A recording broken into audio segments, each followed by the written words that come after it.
Merhaba, kanalıma ve mutfağıma hoş geldiniz. Bugün sizlere elma sirkesi nasıl kurulur, kaç günde çöker, ne kadar süre bekletilir, nasıl süzülür, sirke anası oluşumu ve sirke süzüldükten sonra saklanma koşulları nelerdir gibi elma sirkesi kurma aşamasında karşılaşılan tüm soruların cevaplarını bulacağınız detaylı bir video paylaşımı oldu. Öncelikle şunu belirtmek istiyorum. Tüm detaylarıyla her aşamasını an ve an takip ederek, not alarak, uzun süre gözlem yaparak bir yıla yakın bir süreci sizlerle paylaştım. Bu şifa kaynağı elma sirkesini en doğal haliyle hepinizin yapması ve faydalanması için paylaşıyorum. Umarım faydalı bulur, beğenirsiniz. Hemen yapım aşamasına geçiyorum. İyi seyirler dilerim. Elma sirkesinin faydalı, şifalı olabilmesi için organik elmalardan seçilmesi gerekiyor. Özellikle tatlı ve kurtlu elmaları seçmenizi tavsiye ederim. Çünkü kurdun olduğu yerde elmaların organik olduğunun, ilaçsız ve gübresiz olduğunun göstergesidir. Benim elmalar kendi bahçemizden toplandı, bakımsız, kendi haline, kaderine terk edilmiş, ilaçsız, gübresiz, en organiğinden bir kasa toplamıştık. Evet arkadaşlar, elmaları şöyle ikiye böldüğümüz zaman zaten içlerindeki manzarayı net görebiliyoruz. Bunları tamamen temizliyoruz. Çöplerinden, kurtlu yerlerinden alıyorum şöyle. Bakın. Kararmaması için önce bunları ayıklayacağım, daha sonra doğrayacağım. Kabuklarıyla, çekirdek ve çöpleriyle de konabiliyor ama benim elmalarım organik olduğu için içleri ayıklanmak, temizlenmek istiyor. O yüzden bu şekilde ayıklıyorum. Hepsinden böyle bir şey çıkacak mı bilmiyorum ama genellikle de çıkıyor bakın. Çürükleri varsa, küflü, ezik yerleri, onları da alıyoruz arkadaşlar. Oralarını kullanmıyoruz. Şu şekilde. Bakın bazıları da gayet temiz çıktı. Yani bu şekilde çıkanların çekirdekleriyle koyabilirsiniz. Onların da ayrıca vitamini, şifası var. Mesela şu sap kısımlarında böylece koyabiliriz. Bunu böylece, bakın şu kısımlarını dahi almaya gerek yok ama yani böcek lavrası olabilir düşüncesiyle ben yine de alıyorum. O kısımlarını, şuraları alıyorum. Bakıyorum hiçbir şey yok, bakın. Elmaları ayıkladıktan sonra doğramadan önce iyice tekrardan yıkadım. Çünkü içlerinden siyah noktalar şeklinde kurtlardan kalan atıklar vardı. Tamamen tekrardan yıkadım ve öylece doğradım. 8 kilogramlık cam kavanoz içerisine 5 kilo elma ekleyeceğim. Burada 4 kilo 400 gram elma çıktı. 600 gramı da fire verdik. Bu 600 gram elmayı ekleyip 5 kiloya tamamladım. Elmaları küçük küçük küp şeklinde doğrayıp atacağım. Çünkü bu şekilde daha çok değerlendirildiğini ve daha çabuk fermentasyona uğradığını düşünüyorum. Sirke yaparken meyvelerin tatlı olanlarından seçerseniz sirkesi daha güzel, fermentasyonu da daha çabuk oluşuyor. Sirkesi de daha lezzetli oluyor. Ekşi meyvelerin fermentasyonu uzun sürüyor ve haliyle sirkeleşme süreci de uzuyor. Sirke yaparken meyvemizi bol tutmamız gerekiyor. Gördüğünüz gibi 4 parmak kadar bir boşluk bıraktım ben. Bol meyveli olduğu zaman fermentasyonu ve sirke oluşumu çok lezzetli oluyor. Üzerine de maya olarak kullandığım servis kaşığı olduğu için bununla 2 kaşık. Sizler 8 litrelik bir kavanoza 4 yemek kaşığı doğal organik bal kullanırsanız bu da mayalanmayı hızlandırır. Yine üzerine içme suyu ilave ediyorum ya da kaynamış soğumuş su ilave edebilirsiniz. Tamamen klorsuz olması gerekiyor. Musluk sularındaki klor maalesef tadını bozabilir. Şu şekilde 4 parmak kalınlığında su boşluğu bırakıyoruz arkadaşlar. Hava kalması gerekiyor.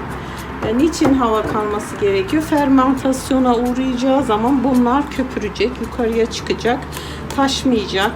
Elmamızın bütün besin değeri, vitamini taşarak dışarıya kaybolup gitmemesi için Bir miktar da hava kalacak ki tabii ki oksijenle beraber fermentasyona uğrayacak. O oksijenin de içerisinde girmesi gerekiyor. Ağzını kapatmıyoruz. Tuz eklemiyoruz. Sonradan eklemek daha mantıklı. Çok az bir miktar. Alkole kesinlikle dönüşmez.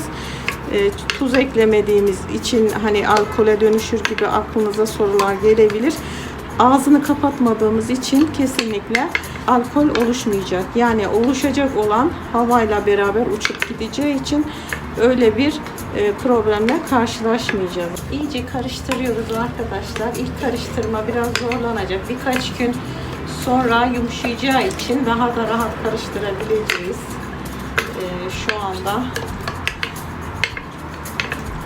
bakın o bal gidip gelip karıştıracağız. Güneş görmeyen oda ısısında, havalar serinliyor.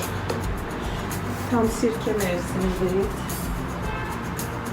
Pamuklu bezle arkadaşlar bunun ağzını kapatmıyoruz. Sadece bunun bu şekilde hava alacak sıkı dokunuşlu bir bezle, lastikle şu şekilde sadece tutturuyoruz. Ve bunu günde en az 2 kere 3 kere karıştıracağız. Açıp karıştıracağız, kapatacağız. Bu bir miktar bu şekilde devam edecek. Evet arkadaşlar, bu ikinci gün bakın böyle üzerinde köpükler oluşmaya başladı. Fermentasyon dönemine girdi. En hızlı fermentasyon dönemlerinin başındayız. Bu şekilde oklavayla karıştırmak bana daha kolay geliyor. Böyle ilk günler biraz zorlanacağız. Elmalar sert, yumuşayıp hamur haline gelene kadar biraz zor da olsa gidip gelip en az günde 2 kere 3 kere bu kadar karıştırırsak bu kadar iyi. 3. günündeyiz. Bakın yukarıya doğru tortular oluşmaya başladı. Fermentasyon hızlanmaya başlamış görünüyor. Şimdi tekrar karıştıracağız. Bütün elmalar yer değiştirecek. Yukarıda kalanlar alttakiler yukarıya gelecek şekilde böyle günde 2 kere 3 kere karıştırmamız gerekiyor ki yukarıya küflenmelerine izin vermeden ağza çıkacak şekilde bezini kapatıyoruz. Böyle kalacak. Sirke sineklerinin gözükmeye başlaması çok normal, olması gereken bir süreç. Evet, bugün 8. günümüz. Bir hafta oldu. 7 günü tamamladık. Bakın dibe doğru çökmeler başladı. Köpürmeler, taşmalar şiddeti biraz azaldı. Tamamen karışıyor bu şekilde. Hızlandırabiliyorsunuz bakın. Tam bir hafta sonra oluyor bunlar. Köpürmeler devam ediyor ama o hızlı asitlenme biraz daha yavaşladı. Sirke kokusu daha net gelmeye başladı. Bugün 10. gün. Artık elmalar yavaş yavaş dibe doğru çökmeye başlıyor. Fermentasyon dönemi devam ediyor. Bakın köpüklere. Sirke hava ile birlikte ısı ve meyve şekerinin etkisiyle mayalanarak oluşur. Isının düşük olması ya da meyve şekerinin az olması tepkime şiddetini yavaşlatır. Bu da geç olma sebebidir. Sirkelerin oluşum sürecinde iklimlerin soğuk ya da sıcak olması çok büyük etken oluşturuyor. Karıştırma esnasında camın boş kalan yüzeyindeki tortular, bulaşıkları her defasında nemli bir bezle iyice temizlememiz gerekiyor. Küflenmeye yol açmaması için bu önemli bir ayrıntı. 21. güne geldik. 21. gün benim için önemli. Dediğim gibi iklim şartları, şeker oranına göre elma sirkesi oluşum süreci çok değişiklikler gösterebilir. Elmalar püre haline geldiğinde, bulanıklaştığında ve tamamen dibe çöktüğünde üzerinde yavaş yavaş artık sirke anası görünmeye başladığında artık yeni bir döneme geçilmektedir. Gördüğünüz gibi sirke anası artık oluşmaya başlamış. Bir zar şeklinde tüm yüzeyi kaplamış. Bundan sonraki süreçte karıştırma dönemi bitti.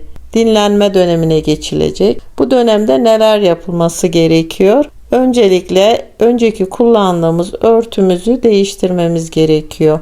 Birçok tepkimelere şahit olan örtümüz hava şartlarıyla zaman içerisinde tamamen kirlendi ve artık değiştirilme zamanı geldi. Bu hijyen kurallarına uyarak yeni örtüsüyle yeni yerinde karıştırmadan 3 ay boyunca dinlenmeye bırakacağız. Peki sirkemizi ne zaman ve nasıl süzmeliyiz? Bunu nasıl anlarız?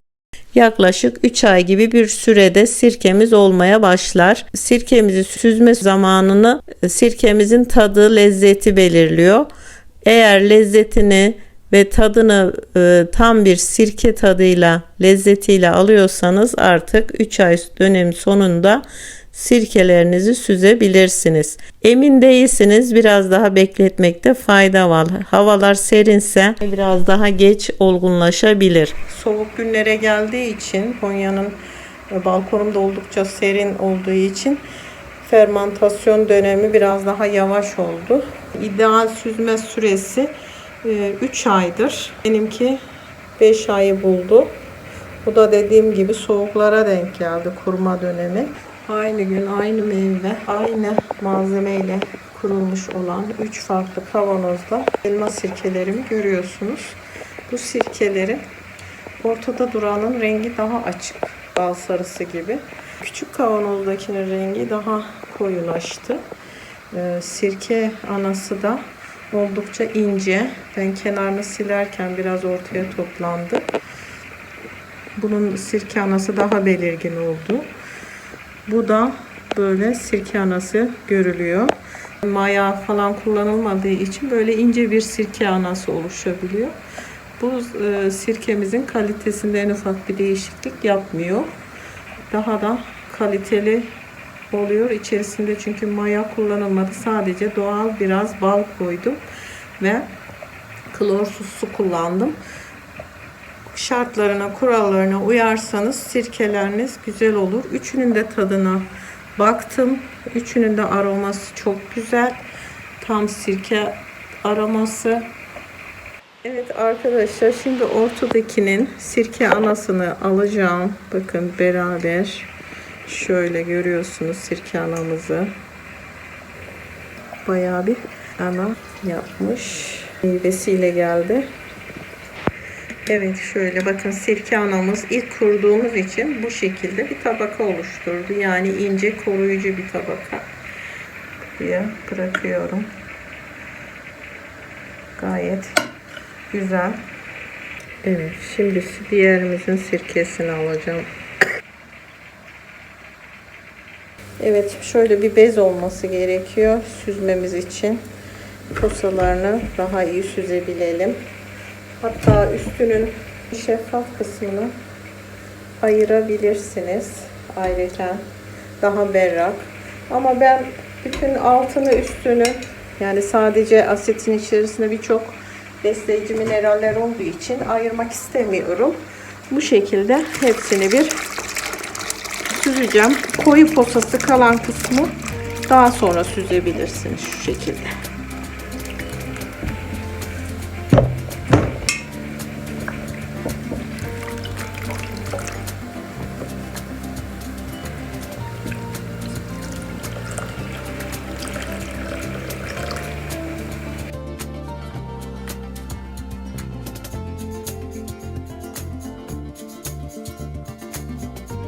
Arkadaşlar, birinci aşamada süzdüğüm sirkeleri tekrar aynı kavanozlarına süzüldükten sonra hiç yıkamadan geri koydum. Bir hafta daha beklettim. Bir hafta daha beklettikten sonra süzerseniz sirkeleriniz çok daha güzel ve lezzetli olacaktır. Bir hafta içerisinde bakın tekrardan çok da güzel sirke anaları oluşmuş. Bu 3 kavanoz elma sirkesini aynı anda aynı elmalardan ve aynı sürede yapmama rağmen 3 farklı renk tonunda oldu. Üçünün de lezzeti çok güzel, inanılmaz lezzetli oldular ve bunları gördüğünüz şişelere, özellikle şişelerin ağız kısımları dar olanları tercih ediniz. Ağızlarını birkaç parmak kalınlığında boşluk bıraktım ve kapaklarını sıkıca kapattım. Bu ağzı açık olanı da içmek için ayırdım. Geride kalan posaları biraz sulandırarak tekrar süzdüm ve onları da pet şişelere ayırdım. Temizlik amaçlı ve saç bakımı için bunları da kullanabilirsiniz. Elma sirkesinin oluşum süreci 6 ayı buluyor ve 1 yıla aşkın bir süreçte gelişimini, lezzetini tamamlıyor. Ve ben 1 yıla aşkın bir süreç içerisinde bütün olup biten gelişmeleri an ve an sizinle paylaşmak için uzun bir emek sarf ettim. Umarım beğenir ve faydalı bulursunuz. Hepinize şimdiden afiyet şifalar olsun diyor ve sağlıklı güzel günler diliyorum. Hoşça kalın.